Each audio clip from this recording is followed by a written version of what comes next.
എല്ലാ പ്രിയ സുഹൃത്തുക്കൾക്കും പുതിയൊരു വീഡിയോയിലേക്ക് സ്വാഗതം. ഞാൻ മുമ്പത്തെ ഒരു വീഡിയോയിൽ പറഞ്ഞു, എന്നാലും ഒന്നുകൂടെ പറയാ, നമ്മൾ 20K അടിച്ചു. കൂടെ നിന്ന് എല്ലാവർക്കും നന്ദി. കാരണം ഈ ഒരു വിഷയത്തിന് വ്യൂ ഉള്ളല്ലോ, മറ്റേതാരും കണ്ടില്ല. കാണാത്തവരൊക്കെ ആ വീഡിയോ കൂടെ ഒന്ന് കണ്ടേക്കട്ടോ ഇത് തീരുമ്പോൾ. അപ്പോൾ ഇന്നത്തെ നമ്മുടെ ഈ ഒരു വിഷയം എന്ന് പറയുന്നത്, കൊല്ലം സുധിയുടെ മൂത്ത മകൻ കിച്ചു കഴിഞ്ഞ ദിവസം ഒരു ലൈവ് ഇട്ടിട്ടുണ്ടായിരുന്നു. ഈ ലൈവ് ഞാൻ കണ്ടു, പക്ഷെ എനിക്ക് അന്നേരം ചെയ്യാൻ പറ്റില്ല. ഞാൻ കുറച്ച് പനിയും കാര്യങ്ങളൊക്കെ ഇട്ട് ആശുപത്രിവാസമായിരുന്നു സുഹൃത്തുക്കളെ. തിരിച്ചു വന്ന് ഞാൻ ലൈവ് മൊത്തം കണ്ടു. 1 മണിക്കൂറും 5 സെക്കൻഡ് എന്തുകൊണ്ട് 1 മണിക്കൂറോളം ഉണ്ടാവില്ല, 5 സെക്കൻഡ് 5 മിനിറ്റും ഉണ്ട് ആ ലൈവ്. അതിനകത്ത് കിച്ചു എല്ലാ തവണയും സംസാരിക്കുന്നത് വളരെ ക്ലോസ്ഡ് ആയിട്ട്, എന്ത് ചോദിച്ചാലും അത് കുഴപ്പമില്ല, അത് അങ്ങനെയാണ് കിച്ചു റിപ്ലൈ പറഞ്ഞുകൊണ്ടിരുന്നത്. പക്ഷെ കിച്ചു വളരെ ഓപ്പൺ ആയിട്ട് കുറച്ച് റിപ്ലൈസ് പറയുന്നതിനകത്ത് ശ്രദ്ധയിൽപ്പെട്ടു. ആ വിഷയങ്ങളെ കുറിച്ചാണ് ഞാൻ സംസാരിക്കുന്നത്. കിച്ചു ഇതിനകത്ത് സംസാരിക്കുമ്പോൾ ഒരുപാട് പേരുടെ കള്ളത്തരത്തിന്റെ ഒരു മുഖമാണ് അടഞ്ഞു വീഴുന്നത് എന്നുള്ളതാണ് നമ്മൾ മനസ്സിലാക്കാൻ സാധിക്കുന്നത്. അപ്പോൾ കൂടുതലായിട്ടില്ല, നേരെ വീഡിയോയിലേക്ക് പോകും. അതിനു മുമ്പേ നമ്മളെ ആദ്യമായിട്ട് കാണുന്നവരും സബ്സ്ക്രൈബ് ചെയ്യാതെ കാണുന്നവരും ഒന്ന് സബ്സ്ക്രൈബ് ബട്ടണിൽ ഒരു ഞെക്ക് വെച്ച് കൊടുക്കുക. നമ്മളെ സബ്സ്ക്രൈബ് ചെയ്തിട്ട് കാണുന്നവർ ഇടക്കിടക്ക് നമ്മുടെ വീഡിയോ കണ്ടു നോക്കുക കേട്ടോ. ഈ ഒരു വിഷയത്തിലുള്ള മറ്റൊന്നിനും നമുക്ക് വ്യൂസ് ഇല്ല, അപ്പോൾ ഒന്ന് കണ്ട് ഒന്ന് സപ്പോർട്ട് ചെയ്യാം കേട്ടോ. അപ്പോൾ നമുക്ക് നേരെ കിച്ചുവിന് പറയാനുള്ളത് കേട്ടു തുടങ്ങാം. എല്ലാരും വണ്ടി ഓടിച്ചെന്നൊക്കെ കേട്ടു. ആ ഒരു ക്രൈം ഞാൻ ചെയ്തിട്ടുള്ളതാണ്. ക്രൈമോ? എന്തൊരു ക്രൈം എന്ന് പറഞ്ഞു കഴിഞ്ഞാൽ, സോഷ്യൽ മീഡിയയിൽ ഒരു ചാനലിൽ കുറച്ച് നാൾ കൊണ്ട് പരക്കുന്നുണ്ട്. കിച്ചു DMA അടിച്ച്, മറ്റേ കല്ല് അടിച്ചിട്ട് വണ്ടി ഓടിച്ചു, അതുമായിട്ട് ബന്ധപ്പെട്ട് കിച്ചുവിനെ അറസ്റ്റ് ചെയ്തു എന്നൊക്കെ ഒരു സാധനം വരുന്നുണ്ട്. അതിൻ്റെ ഒരു എക്സ്പ്ലനേഷനാണ് ഈ പറയുന്നത്. അതല്ല സംഭവം. ഞാനൊരു കള്ളുസപ്പിൽ കയറിയിട്ട് പനങ്ങളൊന്ന് ടെസ്റ്റ് ചെയ്തു. പോലീസ് എന്നെ പിടിച്ച് ടെസ്റ്റ് ചെയ്തു. ആ ടെസ്റ്റിനകത്ത് ഞാൻ ടെസ്റ്റായി. അതിൻ്റെ ഫൈൻ അടച്ച് പുറത്തിറങ്ങി. ഇതാണ് സംഭവം. ഇതിനാണ് ഈ പുള്ളിക്കാരന് മറ്റേ രാസ ലഹരി ഉപയോഗിച്ചു അല്ലെങ്കിൽ പച്ചല ഉപയോഗിച്ചു എന്ന രീതിയിലൊക്കെ പറഞ്ഞുകൊണ്ടിരിക്കുന്നത്. പ്രധാനമായിട്ടും ഈ കൊല്ലം സുധി, രേണു, കിച്ചു ഇവരെ കുറിച്ചൊക്കെ പറയുമ്പോഴത്തേനും ഒരു വ്യൂസ് ഉണ്ടാവും. ഈ വ്യൂസ് ഉണ്ട് എന്ന കാരണത്താൽ വായി തോന്നുന്ന അപരാധങ്ങൾ പറയാതിരിക്കുക ചില റിയാക്ഷൻ ബ്ലോഗേഴ്സ്. ഓക്കെ, നമുക്ക് കിച്ചുവിന്റെ എക്സ്പ്ലനേഷൻ കേൾക്കാം. കഴിഞ്ഞ വർഷമല്ല, ഡിസംബറിൽ, കഴിഞ്ഞ വർഷം ഡിസംബർ ഞാൻ കുറെ നാൾക്ക് ശേഷം ഈ കോട്ടയത്തോട്ട് പോയി. അവിടുത്തെ കൂട്ടുകാരെയൊക്കെ കണ്ട് ഞങ്ങള് ഫുഡ് കഴിക്കാണ്ട് ഷാപ്പിൽ പോയി. അപ്പൊ അവിടുന്ന് ഞാൻ കള്ളു കുടിച്ചു. കള്ളെന്ന് പറഞ്ഞാൽ മറ്റേ കള്ളു, മറ്റേ അവിടെ അപ്പൊ ടേസ്റ്റ് ആവുന്ന രീതിയിൽ നമ്മൾ കഴിച്ചു. അവിടെ നിന്ന് തിരിച്ചു വരുന്ന കാര്യങ്ങളെല്ലാം ഉണ്ടായിരുന്നു. പക്ഷെ വണ്ടി നിർത്തി ഊതിപ്പിച്ചപ്പോഴത്തേക്കും അതാണ് എന്തുവാ ഇതിനകത്ത് കിച്ചുവിനെ വിളിച്ച് ഒരു ആള് സംസാരിച്ചിട്ടുണ്ടായിരുന്നു.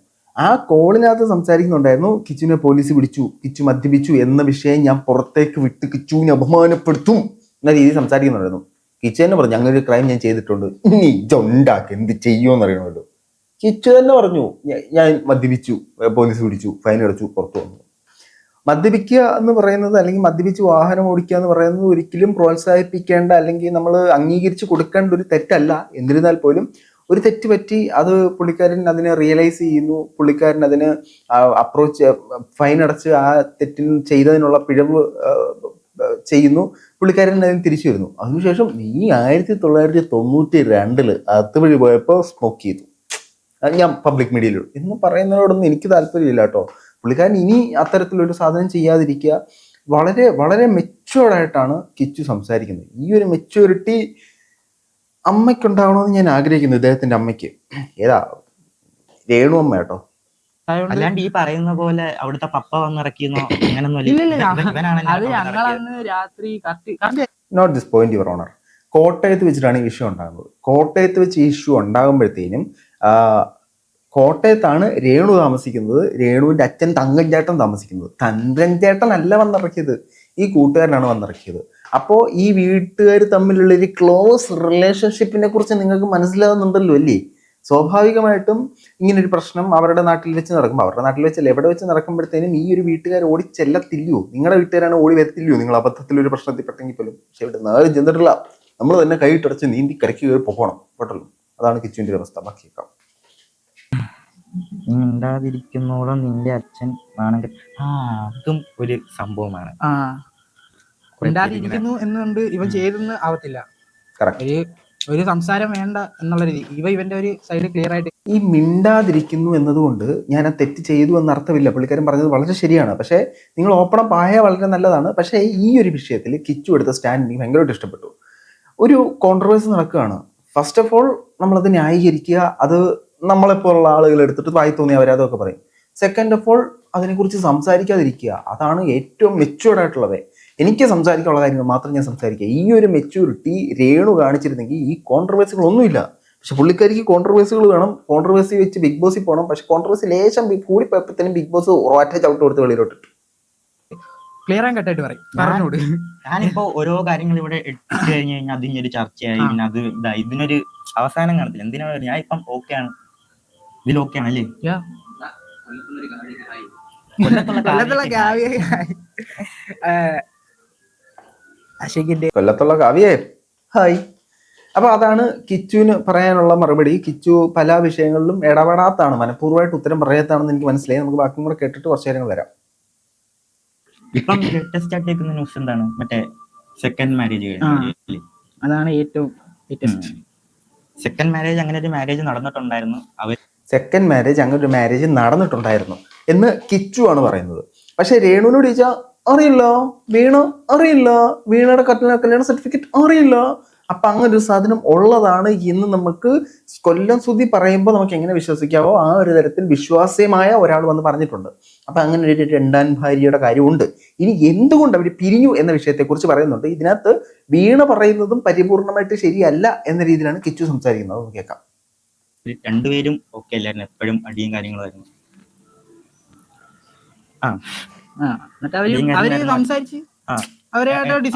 രണ്ടുപേരും അങ്ങോട്ടും ഇങ്ങോട്ടും സംസാരിച്ചു, അങ്ങനെ മാറിപ്പോയതാണ്. അവരായിട്ട് ഡിസിഷൻ എടുത്ത് മാറിയതാ. പറയുന്ന കാര്യങ്ങളൊന്നും അത്ര കറക്റ്റ് ആയിട്ടുള്ള കാര്യങ്ങൾ അത് ഇവിടെ പറഞ്ഞ് വീണ്ടും അതിന് പ്രശ്നമാക്കാൻ താല്പര്യപ്പെടുന്നില്ല. ആ പയ്യൻ അവന്റെ 20s ഏജുകളിൽ സംസാരിക്കുന്ന മെച്യൂരിറ്റി ശ്രദ്ധിച്ചോ? വീണ്ടും അതിനിവിടെ സംസാരിച്ച് ഒരു കോൺട്രവേഴ്സി ആക്കുന്നില്ല. പക്ഷെ അവർ പറയുന്ന കാര്യങ്ങളെല്ലാം ശരിയല്ല.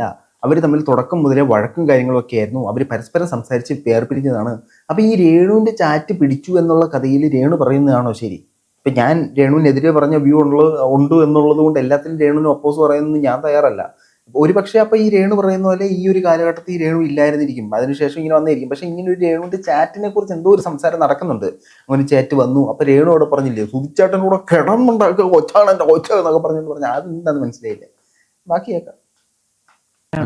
ഇവിടെ നിൽക്കുന്ന എന്തുകൊണ്ടാണ് ഇവിടെ നിൽക്കുന്ന മോനെ? ഞാൻ ഇവിടെയാണ് ഹാപ്പി, അതുകൊണ്ടാണ് ഞാൻ ഇവിടെ നിൽക്കുന്നത്. Note that point your honour. ഞാൻ ഇവിടെയാണ് ഹാപ്പി, അതുകൊണ്ടാണ് ഞാൻ ഇവിടെ നിൽക്കുന്നത്. അതിന് ഞാൻ അവിടെ ഹാപ്പി അല്ല എന്നൊരർത്ഥം കൂടി ഇല്ലേ? ഈ പുള്ളിക്കാരൻ കോട്ടയത്ത് കുറേ നാൾ നിന്നിട്ടുണ്ട്. അപ്പൊ കോട്ടയത്ത് നിന്നു, അദ്ദേഹത്തിന്റെ പേരിൽ ഒരു വീടും വന്നു. ഈ വീട് വന്ന സമയത്തും എല്ലാം ഇദ്ദേഹത്തോടും കൂടെ കാര്യങ്ങൾ ചോദിച്ചിട്ടാണ് അവിടെ ഇങ്ങനെ വീട് എടുത്തത്. അതിനുശേഷം കോട്ടയത്ത് നിൽക്കുന്ന പുള്ളിക്കാരന് ഒരു താല്പര്യമില്ലായ്മ വരികയും അതോടൊപ്പം തന്നെ ഇദ്ദേഹം കൊല്ലം സുധിയുടെ വീട്ടിലേക്ക്, അതായത് കൊല്ലത്തേക്ക് മാറുന്ന ഒരു സാഹചര്യം ഉണ്ടായി.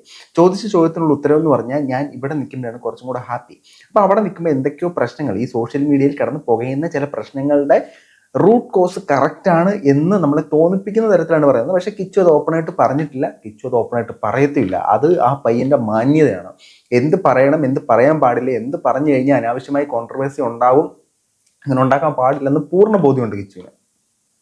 ടൈം കഴിഞ്ഞപ്പം എന്താണ് എനിക്ക് അവിടെ ഒരു കംഫർട്ടായിട്ട് തോന്നിയില്ല. ഞാൻ കുഞ്ഞിലോട്ടെ ഇവിടെ തന്നെയാണ് നിൽക്കുന്നതും.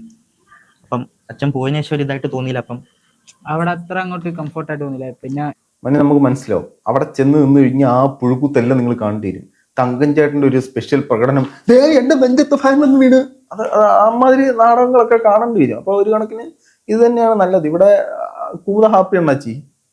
ഇവിടെ ആകുമ്പം അച്ചാമ്മയുണ്ട്, എല്ലാരും ഉണ്ട്. അവിടെ എനിക്ക് ഇല്ലെന്നല്ല, എല്ലാരും ഉണ്ട്. പക്ഷെ എന്നാലും കാര്യങ്ങളെല്ലാം നമ്മൾ ആശിക്ക് ഡോർ നടക്കാവും. കംപ്ലൈന്റ് ആയി. വീണ പറഞ്ഞതൊക്കെ കറക്റ്റ് ആണോ? കറക്റ്റ് അല്ല. ഇത് ഒന്നിലധികം തവണ കിച്ചു ഇത് പരാമർശിക്കുന്നുണ്ട്. വീണ പറഞ്ഞത് കറക്റ്റ് ആണോ? കറക്റ്റ് അല്ല. വീണ പറഞ്ഞതെല്ലാം ശരിയല്ല. ഇങ്ങനെ കുറച്ച് കാര്യങ്ങളാണ് സംഭവിച്ചത്. വീണ പറയുന്നതിനകത്ത് കള്ളമുണ്ട് എന്ന രീതിയിലാണ് സംസാരിക്കുന്നത്. ഇതിനകത്ത് കുറച്ച് നാളുകൾക്ക് മുമ്പേ, അതായത് കൊല്ലം സുധിയുടെ ജീവിതത്തിന് ശേഷം അദ്ദേഹത്തിന്റെ പേരുമായിട്ട് ബന്ധപ്പെട്ട് നടന്നത് ഒരു പ്രത്യേക തരം സിനിമയായിട്ട് നിങ്ങൾ കണക്കാക്കണം. അതായത് ഓരോ 10 മിനിറ്റ് കൂടുമ്പോഴത്തേനും ഓരോ കഥാപാത്രങ്ങൾ വരുന്ന പോലെ തന്നെ ഓരോ സീസണിലും ഓരോ കഥാപാത്രങ്ങൾ വരും. ആ കഥാപാത്രം ഒരു കോൺട്രവേഴ്സി ഉണ്ടാക്കും. ആ കഥാപാത്രം 2-3 ഇന്റർവ്യൂ എടുക്കും. നമ്മളിപ്പോൾ കുറെ എടുത്തിട്ട് റിയാക്ട് ചെയ്യും. ആ കഥാപാത്രം ഇറങ്ങിപ്പോകും. കുറച്ച് കഴിയുമ്പോൾ അടുത്ത കഥാപാത്രം ചാടി കയറി വരും, കുറെ പ്രശ്നങ്ങൾ ഉണ്ടാക്കും. ഇതാണ് ഈ കൊല്ലം സുധിയുടെ ജീവിതമായിട്ട് ബന്ധപ്പെട്ട് സംഭവിച്ചുകൊണ്ടിരിക്കുന്നത്. മരണപ്പെട്ട ഒരു മനുഷ്യനെ എങ്ങനെയൊക്കെ നാണം കെടുത്താവോ ആ രീതിയിലെല്ലാം സംഭവിക്കുന്നുണ്ട്. അദ്ദേഹം ജീവിച്ചിരുന്ന കാലത്ത് വളരെ നല്ലൊരു ജീവിതമാണ് നയിച്ചിരുന്നത് എന്നാണ് വിശ്വസിച്ചുകൊണ്ടിരുന്നത്. പക്ഷേ ഇതൊക്കെ കേൾക്കുമ്പോഴത്തേനും എന്തൊക്കെയോ ചില അപാകതകൾ ഉണ്ടോ എന്ന് നമുക്ക് തോന്നി. ആ തോന്നിയ സമയത്താണ് കിച്ചു വന്നിട്ട് ആ തോന്നൽ തെറ്റാണ് എന്ന രീതിയിൽ പറയുന്നത്. ഇത് അച്ഛൻ്റെ മുഖം രക്ഷിക്കാനാണോ അതോ മറ്റെന്തെങ്കിലും കാരണത്താലാണോ എന്നറിയത്തില്ല. ഏതായാലും കിച്ചു കള്ളം പറയില്ല എന്ന് നമുക്ക് ഉറച്ച് വിശ്വസിക്കാം. കാരണം പുള്ളിക്കാരൻ കുറച്ചും കൂടി ജെന്യൂൻ ആയിട്ട് ഇത്രയും നാളത്തെ നമ്മളിത് സോഷ്യൽ മീഡിയയിലൊക്കെ കണ്ടത് വെച്ച് നമുക്ക് മനസ്സിലാക്കാൻ സാധിക്കുന്നുണ്ട്. അത്രേ പറയാവുള്ളൂ, കറക്റ്റ് അല്ല.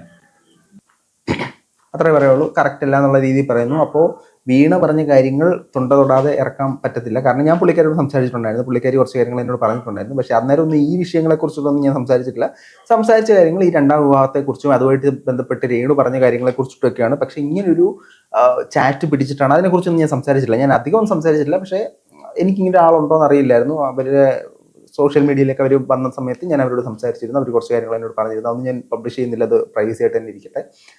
അപ്പോൾ ഇതൊക്കെയാണ് അതിനകത്ത് സംഭവിച്ചിരിക്കുന്നത്. കിച്ചു ഒരുപാട് നാളുകൾക്ക് ശേഷം, അല്ലെങ്കിൽ സോഷ്യൽ മീഡിയയിൽ വന്നതിന് ശേഷം ആദ്യമായിട്ട് ഓപ്പണായിട്ട് കുറച്ച് കാര്യങ്ങൾക്കുള്ള മറുപടികൾ നൽകിയിരിക്കുകയാണ്. ഇതിനകത്ത് ഒരുപാട് പേരുടെ കള്ളങ്ങളും പൊയ്മുഖങ്ങളും പൊളിഞ്ഞു വീഴുന്ന ഒരു സാഹചര്യമാണ് നിങ്ങൾ കണ്ടുകൊണ്ടിരിക്കുന്നത്.